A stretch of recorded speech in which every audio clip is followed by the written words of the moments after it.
Hello, everybody. Welcome to another edition of the ScruffyMovies podcast. I'm Zach Wallace. And I'm John Crocker. And today we have something very special for you guys, something that Crocker has been very excited about for a long time. And, we just saw the news about it, and we figured it's time to kick it off. I don't know why I'm like a mystery. Anybody who clicked on this knows exactly what it is by the title and the picture. We're talking about Bad Boys. Absolutely.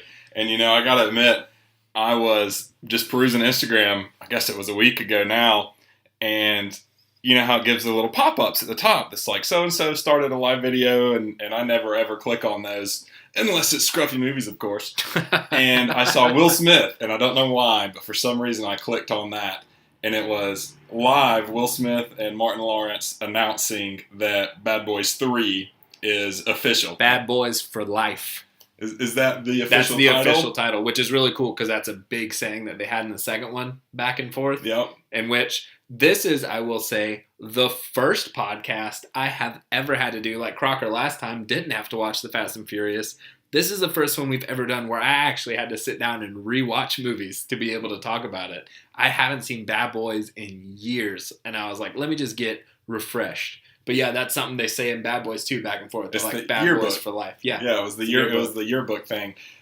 Absolutely. These are pretty cool. Two of my favorite movies. I'm happy that we're moving into more of my genres, at least 2 weeks in a row. More stuff you're interested in. Well, just more stuff I'm familiar with at any moment in time. Yeah. Which is funny because Bad Boys, not a lot of cars. No, that's true. I do have the occasional interest that does not involve motors. But there are actually some pretty cool cars in both movies. There's just not a lot of them. Actually, was reading the trivia on IMDb, because I'm one of those people, for Bad Boys 2. They were filming in the same park in Miami on one side of the park at the exact same time that Too Fast, Too Furious was filming on the other side of the park. Wow.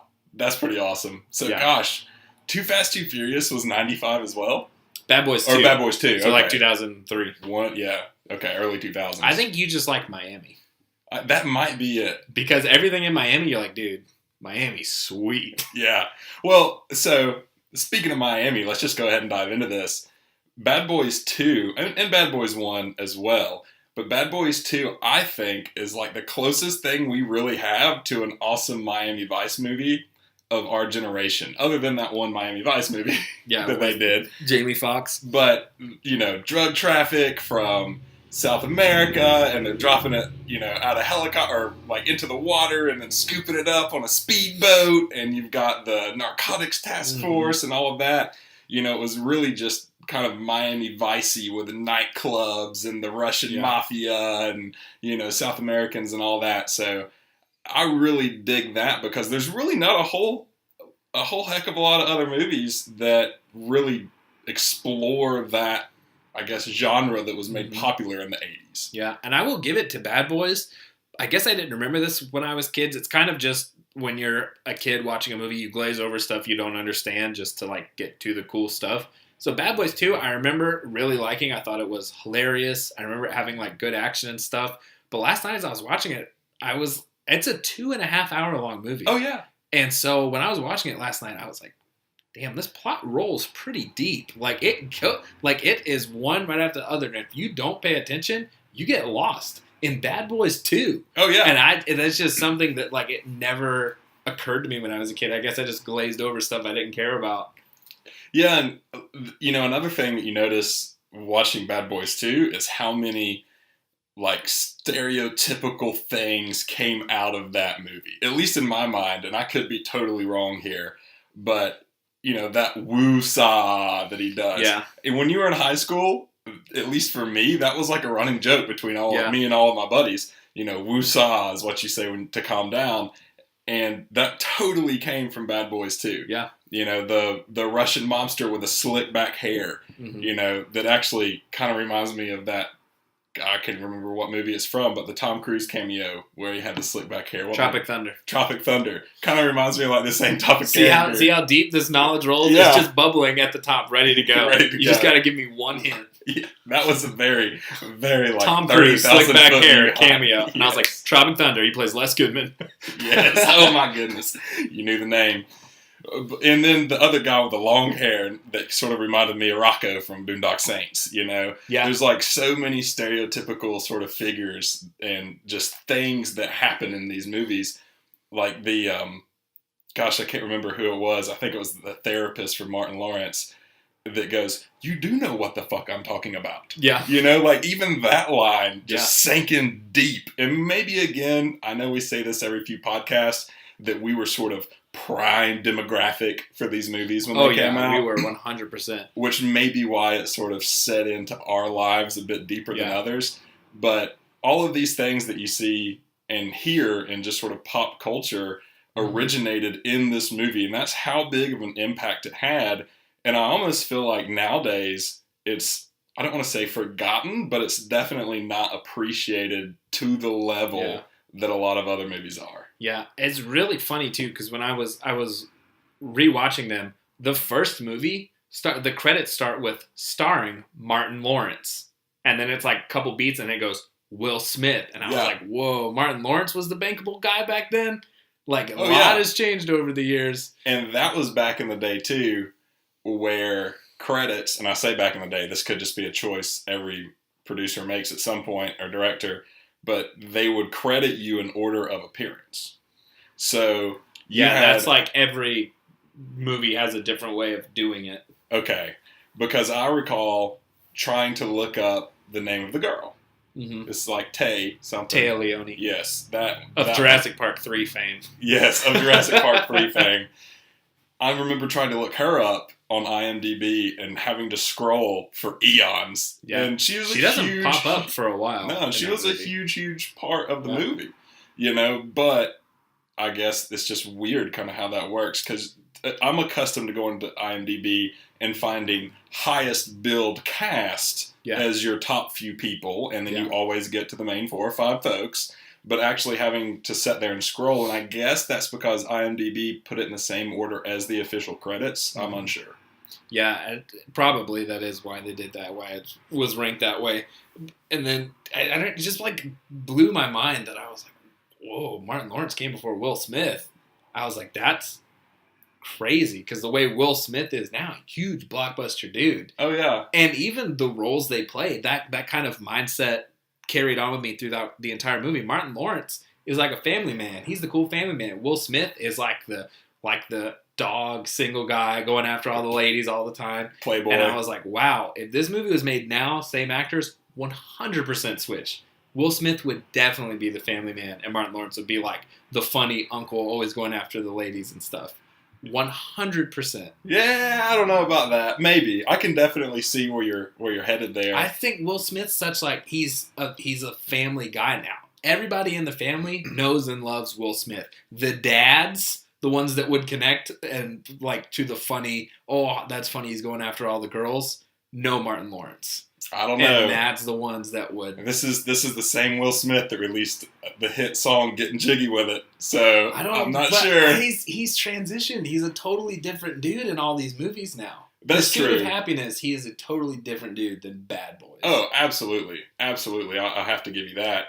Well, let's think about it. So in '95, how far out from the Fresh Prince was that? Fresh Prince had started, but I don't think it was too deep in. Just a few seasons if it was. And I know that Will Smith's biggest albums came out around the millennia, because Willennium was the name of one of them. This is my territory. Willennium and Big Willie Style. I remember both of those Big albums. Willie Style. So those were right around sort of the turn of the millennium. Mm-hmm. So I guess in '95, he was still a few years out from hitting it real big, getting any real big albums out, really doing much more than the Fresh Prince. Mm-hmm. So it would totally make sense that Martin Lawrence was sort of the cash cow at that time. He was in Martin. Oh, yeah. Martin was huge. And I think he was not only a cast member in that, but he was also a writer, I believe. I think probably he was. Yeah. I think it was based off like his comedy. He was also huge in the stand-up comedy scene early 90s. Yeah. And Will Smith really hadn't reached it yet, which is funny then too, because you see that kind of transition into Bad Boys 2, because at that point, Will Smith had done Men in Black, Independence Day, huge stuff. Yep. And I was like, I wonder what the titles are going to look like for Bad Boys 2. It says, starring Martin Lawrence, Will Smith, side by side. Yep. And then now I think Bad Boys 3 is going to be the transition, starring Will Smith, couple beats, Martin Lawrence. Probably. I was thinking about that the other day when I knew we were going to be doing this podcast. Like, what in the world has Martin Lawrence been up to recently? Because I don't know of any movies I've seen him in recently. The last movie I saw him in that I can remember being like, oh, cool, Martin Lawrence, is Big Mama's House 3. Yeah. Big Mama's like father, like son. I mean, in the Big Mama House franchise, that's, at least the first movie, I love. I love every Big Mama's House. That's not the question here. I'm just saying that's the last movie I remember him in. Those Big Mama's House movies, the first one especially is actually a really good movie. Really good movie. But 2 and 3 are just some good dumb comedy. Yeah. And I think that was kind of before like all the Medea stuff, or maybe it was kind of the same time. Yeah, it was like running around the same time. I think actually Tyler Perry even came out and said that Martin Lawrence in Big Mama's House was a huge inspiration for how he played Medea. Yeah, you kind of roll from, Mrs. Doubtfire, Big Mama, Medea. Nutty Professor. Nutty Professor, yeah. There was a lot of movies where actors played big women. Yes, absolutely. God, in the Nutty Professor scene at the table, Hercules! Yeah. I never will forget that.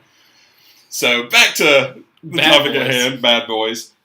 We already talked in this before we started this podcast, how this one might roll a little differently, maybe more like the Halloween podcast where we just kind of branch off at times. Yeah, I mean, in my opinion, like, this isn't a franchise that I feel the need to, like, pick apart or say things I absolutely love or absolutely hate.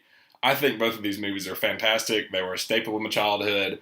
I definitely accept them for what they are. I mean, if you really want to pick it apart, it's so easy. It's like comic. Yeah. It's so easy. I remember thinking, just watching the first Bad Boys, and this is something I never would have picked up on as a child, but apparently the show CSI had definitely not gotten popular in 95, because if it had, I mean, they would never do any of the things they were doing as cops in Bad Boys 1. Especially with your witness living in your house, and and she just irritated me, boy. I mean, she was cute. Did she really? Yeah, she did. She didn't get on my nerves when I rewatched it. She got on my nerves so bad because she screws everything up. They're trying to help her. She's angry. She saved him in the end. Yeah, she's only angry and mean until she starts to trust him. Then she's cool. And I don't know. She showed up to a nightclub with a loaded gun and pulled the trigger while she was in quote unquote protective custody. Hey, when somebody shoots your best friend, you would try and kill that person too. I would, but I would be smarter about it than that. Maybe. That's true. I don't know, but it was her whole attitude. That's the whole thing, and this brings up a giant point, a problem I have with seeing horror movies with a modern audience. The way people act in movies is probably a lot more close to real life than we like to admit. We would totally be clouded in emotional judgment when it came to that. So if we knew where the dude was that shot our best friend, 100% you would most likely take a gun down there and try and shoot that guy. Yeah, but you would also probably not be allowed out of the police station until the case made it a little bit further than it had. No, I'm staying at Martin Lawrence, who's posing as Will Smith's house. God, so I can just walk right out. I loved that. That made for some of the greatest scenes when he was trying to be Mike, I think was his Mike Lowry. Mike Lowry. Mike Lowry. Lowry. Marcus Burnett. Yeah.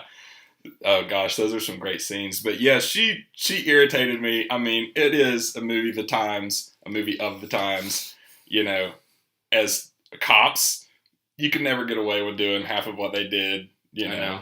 And they keep saying like, "Oh yeah, we're cops. Cops this, cops that." I think to make the Bad Boys analogy a little more poignant. Yeah. But they do stuff that cops don't do. They're like drug detectives, basically. They're not just police officers, like on the beat cops. Well, no, they're part of the narcotics task force, the TNT or whatever. Yeah. But at the same time, like, threatening people with a gun drawn on them. They went to Cuba in the second one. They went to, with like 4 DEA agents and like 2 CIA agents. And my favorite part of that is when you get the sad scene with Martin Lawrence when he realizes that they're not going to move forward or whatever, and he goes off in the corner, and then all of these other people just sort of crowd around him, and they're like, "You look like you're doing something stupid. I'm in. We want in." It's like, yeah, that's totally the way it goes. It's just a bunch of really beefy police officers and detectives just doing, rogue mission work on the side. I know, and everyone's just cool with it. Like, the government's just cool with it. That's what I think as they were writing it, they probably were like, yeah, and then the DEA agents who've been working with his sister the whole time, they're going to help him out. And somebody's like, well, wouldn't they need, like, spy stuff to help them get in and, like, snipers and stuff? These guys don't really snipe people, do they? And they're like, we're going to have some CIA agents meet them at the airport. Yeah. The captain's going to be in on it. The guys from the first scene in the movie, it's like literally they're in the very first scene of the movie, in the KKK scene. And then you really don't see them again other than, like, briefings when the Cap is giving them briefings. Yeah. And then it's like all of a sudden they're out again and ready to play in the very last scene of the movie. Yeah, because they needed him. Now, Michael Bay has a penchant for doing that, for introducing people very early on in his movies, and then they just keep writing and writing and writing and writing and writing, and then he's like, we need somebody here. The dude from the first scene. Yeah, totally. And God, what's his name? The guy from Black Flag is in that movie as well. What? The Black Flag, the band. Henry Rollins. Henry Rollins, that's it. Yeah. Yeah. I always forget that he's in there. But he really didn't have a huge part. Like, I thought he would be in the end. Michael Shannon is in that movie, who plays General Zod in Man of Steel, who's actually a huge actor now. And he popped up in the KKK scene at the beginning. And I was like, what? General Zod is in this movie? I totally forgot. And then he comes back. He's the one that they end up kidnapping in the KKK member. Yeah. It's General Zod from Man of Steel. And he's walking around like, what are y'all doing over here? What do y'all think you're doing here? I would have never, ever in a million years put that together. Yeah, it's crazy, some of the cameos and stuff you can catch in there. Yeah, they had the football player when they stole the car. Dan Marino. Dan Marino. Of Ace Ventura. Yes. And Detective Thing. Yes. Oh, my goodness. I remembered there was an athlete when they stole the car, and I couldn't remember what it was. And talking about the car, one thing that we really don't get that much anymore is just gratuitous, like, product placement in movies. Like, the sky on a couple of the big, like, zoom out scenes in the clubs, there's just, like, cases of Sky vodka off in the corner. And then my favorite, other than the Cadillac, which was obviously placed in for Marino, and Cadillac was a huge part of that. My favorite scene is when they were at the mortuary, and Martin Lawrence goes, I need some Pepto, and just whips out a bottle of Pepto-Bismol from his pocket and takes this huge swig of it. And it's like, I wonder how much they got paid for that 20-second clip. The last I can remember is in Furious 7, to bring it back to the last podcast, when Dom rolls into the Mr. Nobody warehouse, and he's like, do you want a beer? And he goes, only drink Corona. And he goes, boom, big metal bucket, Corona light on it, with ice in it, a bunch of Coronas in it. And he's like, there you go. And I'm like, all right, well, I guess that's what we're doing. Well, that's been through all the Fast and Furious movies. Corona, for sure. Yeah, absolutely. So I guess it's true. You do see it, the legacy of product placement in big films. But it really seems to have gone by the wayside, or at least they've gotten better about working it in. Yeah, they get a lot subtle about, like, I remember in Spider-Man with Tobey Maguire, they had a deal with Dr. Pepper, and then it's just in the scene where he's, like, practicing his abilities, he thwips a Dr. Pepper can and brings it to him and, like, takes a swig. Yeah. And then he just keeps practicing his stuff. Or, like, in Transformers, they had a deal with Gatorade or something, I don't even know. And then when it was all the little robots all the machines were turning into robots, somebody hit, like, a Gatorade vending machine, and it came up and started shooting Gatorade bottles at people. What movie was that from? Transformers. Which one? An early one? I think maybe the second one. Yeah, I'm fairly certain Adam Savage from the Mythbuster crew built that prop in, like, his prop making shop.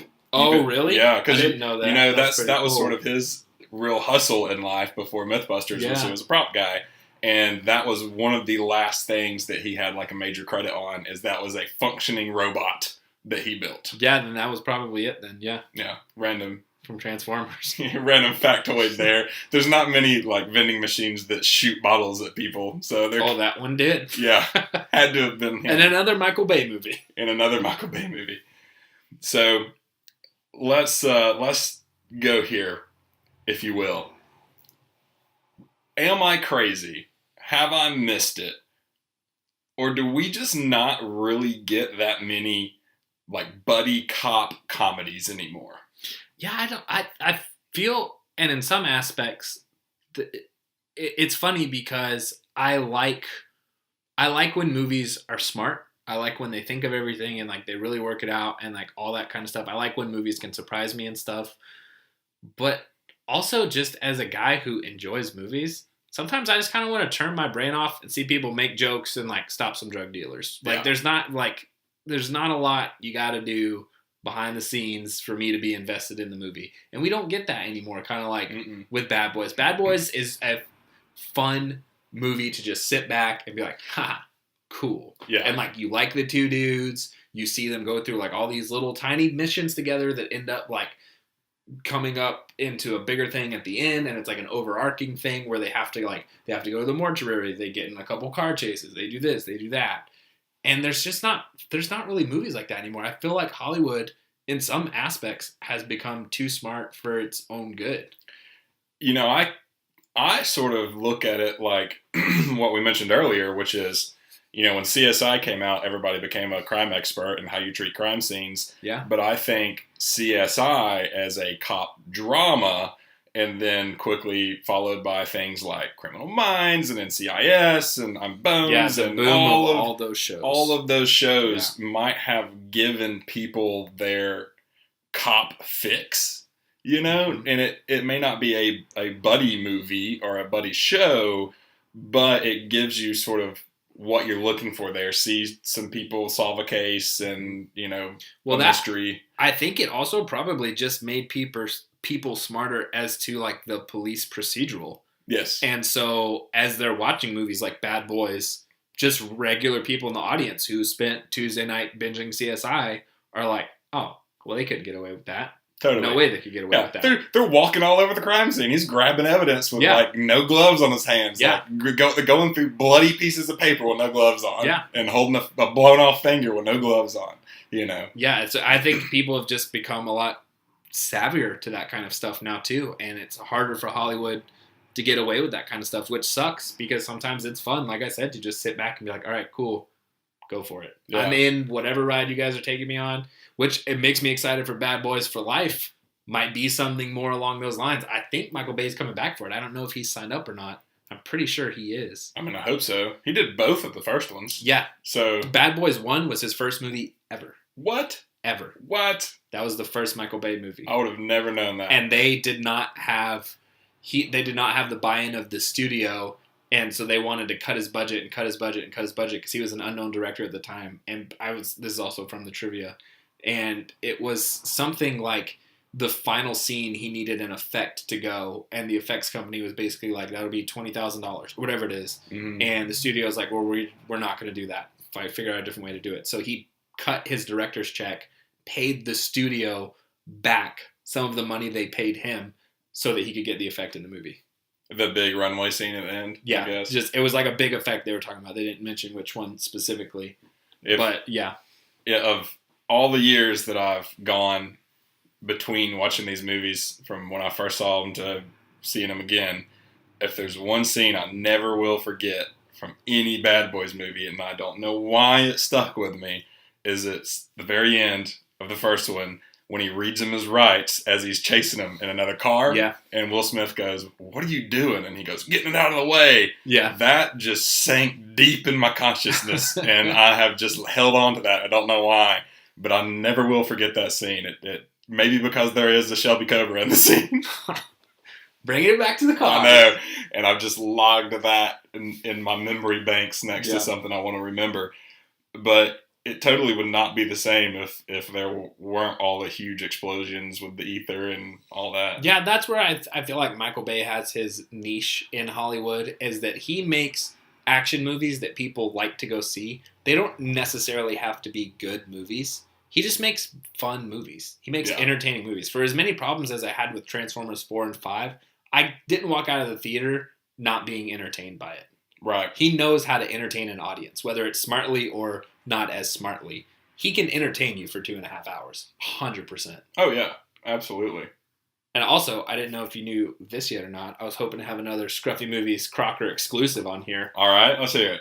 They are making, it's already been greenlit for season 1, a spin-off show featuring Martin Lawrence's sister from Bad Boys 2, Sid. She moves to L.A. and is a cop in L.A. now with Jessica Alba as her partner. It's called L.A.'s Finest, and they already greenlit a season 1. What? It's coming. Is it on TV, Netflix? It's on like Spectrum or something. Oh, like it's some kind of weird streaming service that they're doing. But yeah, it's coming. A Bad Boys 2 spin-off series in present day. Well, that's unfortunate that it's not going to be on one of the major It was playing supposed networks. to be on like NBC or something, and then they saw the pilot and passed on it, and so the company took it back, and it was like Comcast Spectrum Network.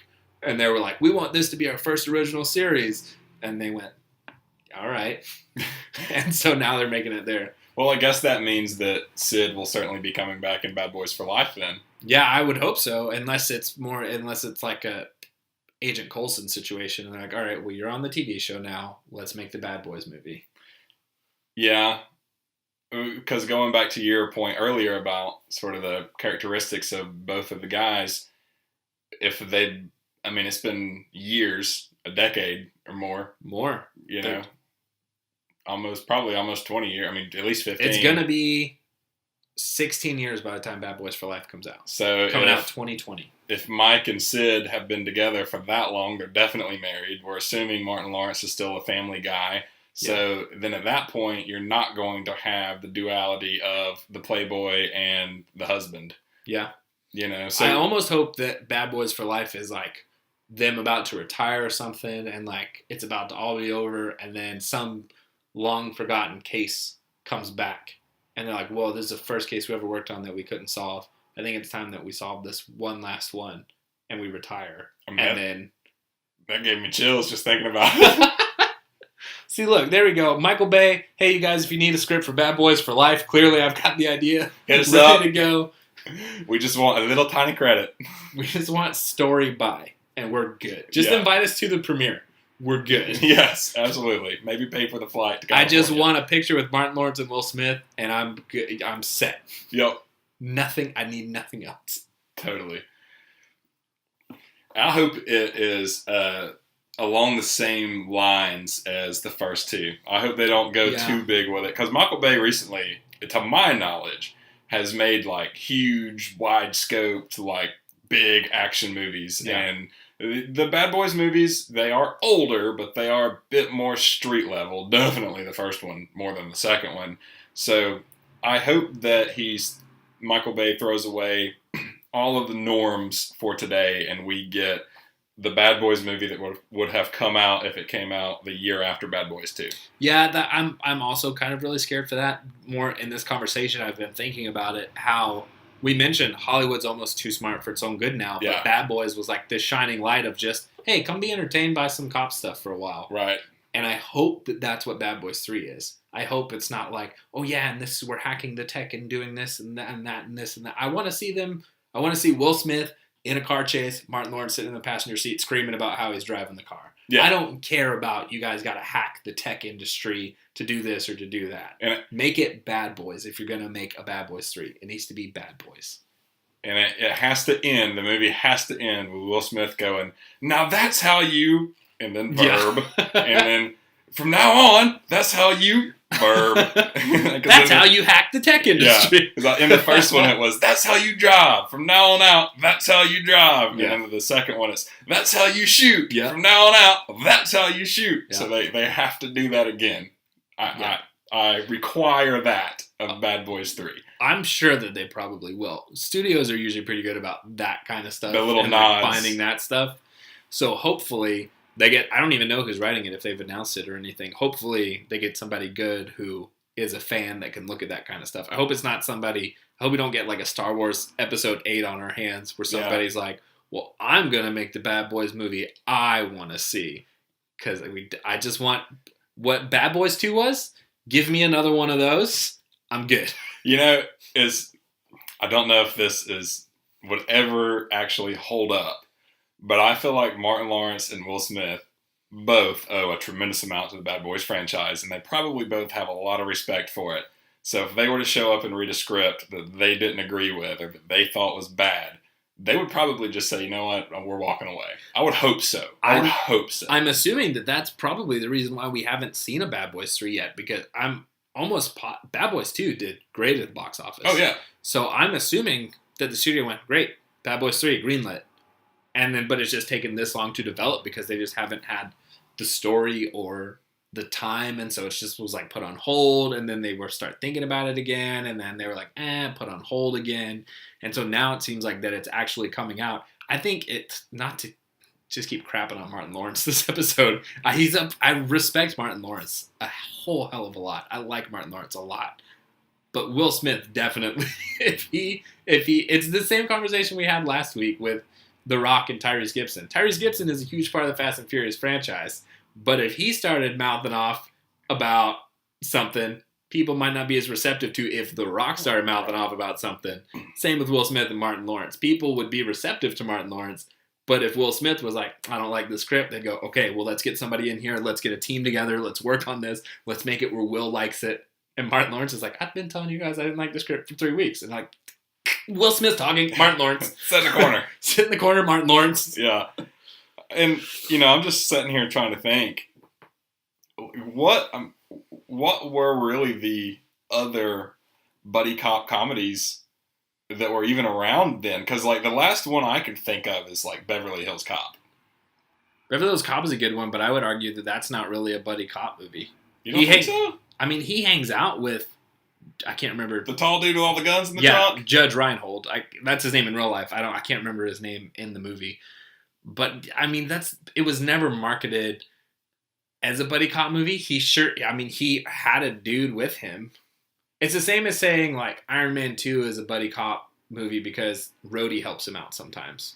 I would argue that that's an Iron Man movie featuring somebody being his sidekick. Maybe Eddie Murphy spent a lot more time alone in that movie than I thought, because when I think of that movie, I think of them two together. I just think, I think Beverly Hills Cop, singular, Eddie Murphy on the poster, Eddie Murphy throughout the whole thing. It should speak to that movie not being a buddy cop, that you can say Beverly Hills Cop and I go Eddie Murphy, Axel Foley, and then you say what was the dude who was with him the whole time with the guns in his trunk, and I'm like his name in real life is Judge Reinhold. Yeah, but I don't remember his name in the movie.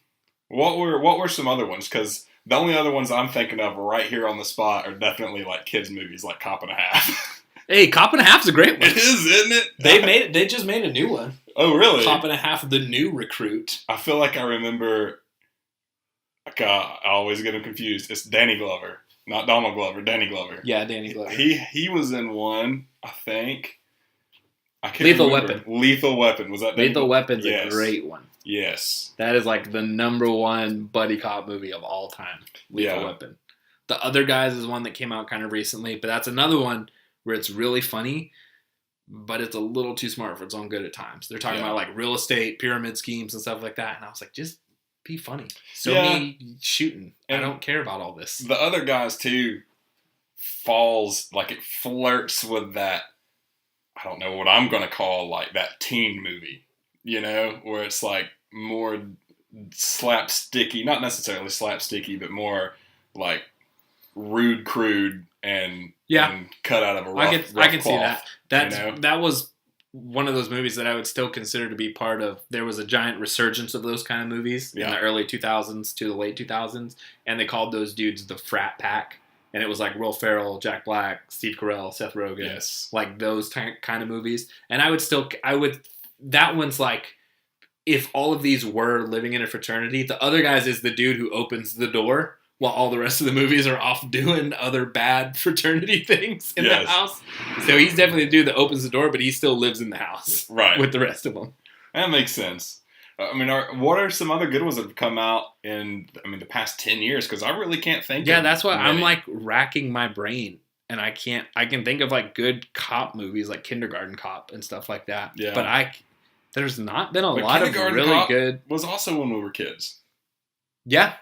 It was another one when we were kids. And that one's more an adult movie. but I think it gets kind of pushed into the kids Yeah. thing because it's about kindergartners. Is that the one with Burt Reynolds, or was that Cop and a Half? That's Cop and a Half. Okay. Arnold Schwarzenegger Yes. is Absolutely. in Kindergarten Cop, Yes. which they also just made a sequel to. Surprisingly, not bad, with Dolph Lundgren being the Kindergarten Cop. Huh. Actually, not bad. I was shocked. I'll put that one at the bottom of my need to watch list.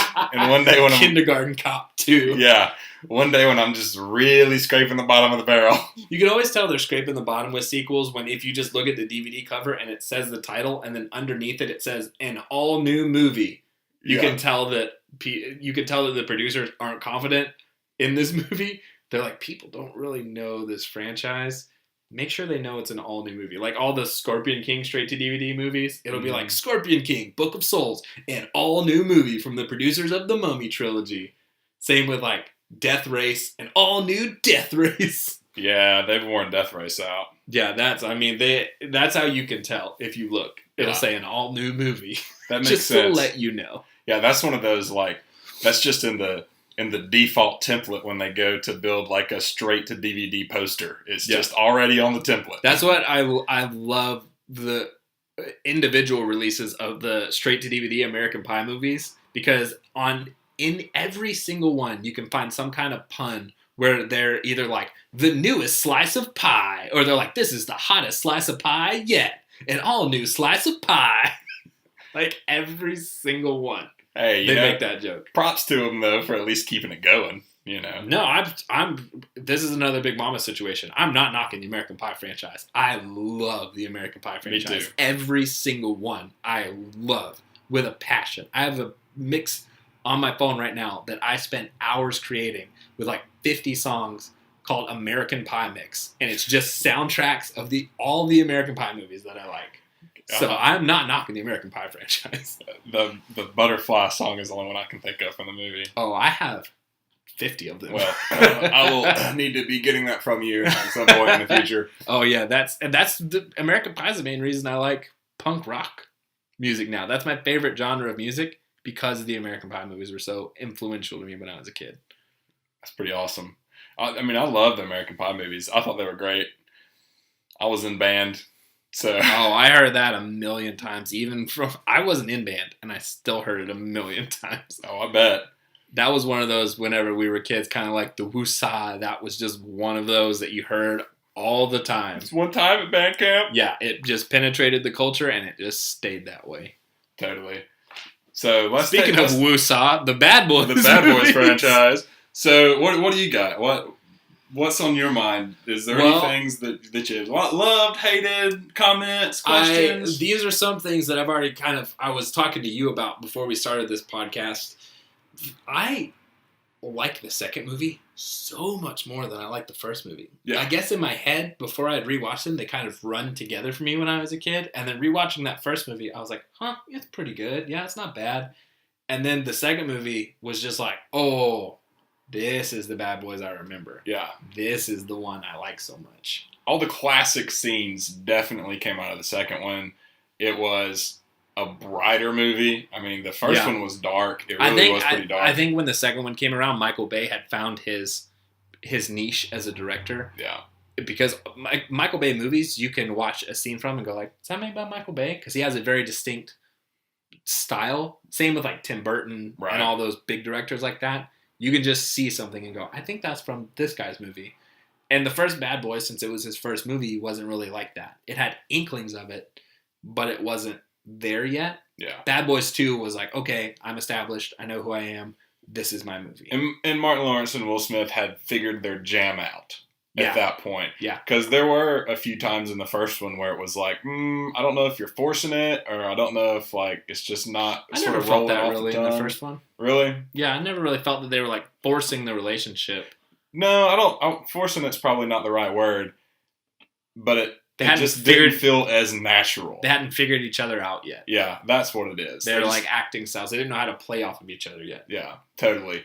And in the second one, it's, spend a lot more time outdoors with the sun and the bright colors and Miami, everything it has to offer. And you're going to Cuba and you've got all the classic scenes. And it is, I mean, they're both hilarious, but like the entire 10-minute ecstasy scene with Oh Martin my Lawrence God. is one of the funniest. Just all of the scenes that happen while he's on ecstasy. So hard, and then he like sat next to the statue, and he was wearing like a tank top, and he pulled it over, and he's like, "Hey, Mike, take the picture." And the captain's like, "What's going on?" And Will Smith's like, "No, don't look over there, Captain." And he's like, "Take the picture, Mike." I was dying laughing at that. That entire scene was hilarious. And then right before they go into the house, Will Smith points at him, and he's like, "I need you to calm down." And then you think for a second he's gonna be like, "All right, I'm cool, everything's good," because he has that kind of like second beat of him going like sober face. Yeah, sober face, and he like kind of breathes, and then he opens his eyes again, and he looks at Will Smith's finger, and he goes and like tries to bite it. Man, that scene killed me last night. I did not remember that scene when I was a kid. The whole time I was just waiting for it, and because in the very beginning of the movie, he gets covered up with powder, and when I went back and rewatched the film. Mm-hmm. I was like, oh, is that what he wound up like accidentally ingesting? And for the next 5 minutes, you're like, are you starting to feel the effects of the drugs? Are you not starting to feel the effects of the drugs? And then after a while, I'm like, nah. They put him in the shower. I remember that. So they hadn't thrown him in the shower yet. This definitely wasn't the drug scene. And then when they got to the mortuary and he climbs on the gurney with the girl, the bimbo, quote unquote. Yeah, the bimbo that they say in the movie. Exactly. That's when I was like, oh, this is the scene where that happens for sure. But I did laugh. I will say I laughed.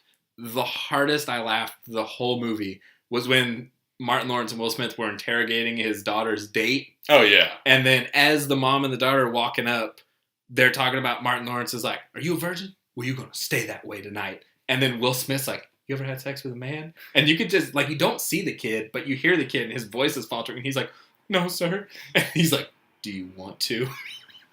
I laughed so hard at that. That whole scene was hilarious. And that's a much funnier movie, Bad Boys 2, than Bad Boys 1. Oh, yeah. Much funnier. Totally. But, I mean, that scene in and of itself influenced how many other scenes and how many other movies. I mean, I'm assuming that's probably not the first time it was my daughter was going on a date, let's walk to the door with a golf club and a gun. Mm-hmm. You know, maybe it was. In my brain, I'm sure it's probably not. Yeah. Just giving the benefit of the doubt to the entire rest of filmography since the 1900s. That's true. But I feel like that was probably the most well executed. And that was also like their bonding moment. Yeah, like that was at a tenuous time in the movie where Martin Lawrence had told him, after this, we're leaving. Right. I'm not going to be your partner anymore. Already signed transfer papers. Right. And so the audience, it was very smart the way they positioned that scene because the audience at that time probably had the tension in their heads. Mm-hmm. And then they saw them do that scene. And then he came out and he's like, dude, that was awesome. Let's go do this thing. And you're like, oh, okay. Well, they're still friends for now. They still got each other's backs. Right. You didn't have to worry about it. You didn't have to worry about something going down and they wouldn't have each other's backs because of the tension. Dude, Reggie is the boy's name. I never will forget that. He looks like he just smoked a pound of weed and can't move his eyeballs, and he's just like sitting there taking it all. That, and I actually, this was another trivia that I saw, which was hilarious. Whenever that kid arrived on set, Michael Bay took him aside and was like, listen, don't look Martin Lawrence in the eyes. He doesn't like when people look him in the eyes. Do you understand me? And the kid was like, yeah. And he's like, all right. And then Martin Lawrence had his bodyguard around him the whole time, wouldn't introduce himself, wouldn't be... And it was all for that scene. Right. Martin Lawrence isn't actually like that. He doesn't care if you look him in the eyes or not. But it was all for that scene, and they set that kid up to actually be scared of Martin Lawrence. And he had his bodyguard around him, and he's like, are you looking at Martin Lawrence? And the kid's like, no, man, no. So when he opened the door, and the kid's actually like avoiding eye contact and looking around, that's the kid in real life. Trying to avoid eye contact with Martin Lawrence because he was so scared of what his bodyguard would do if he looked at him. That's hilarious. You know, something else that comes up about that time in the movie, and we mentioned it earlier, is we ride together, we die together, Bad Boys for Life. Yeah.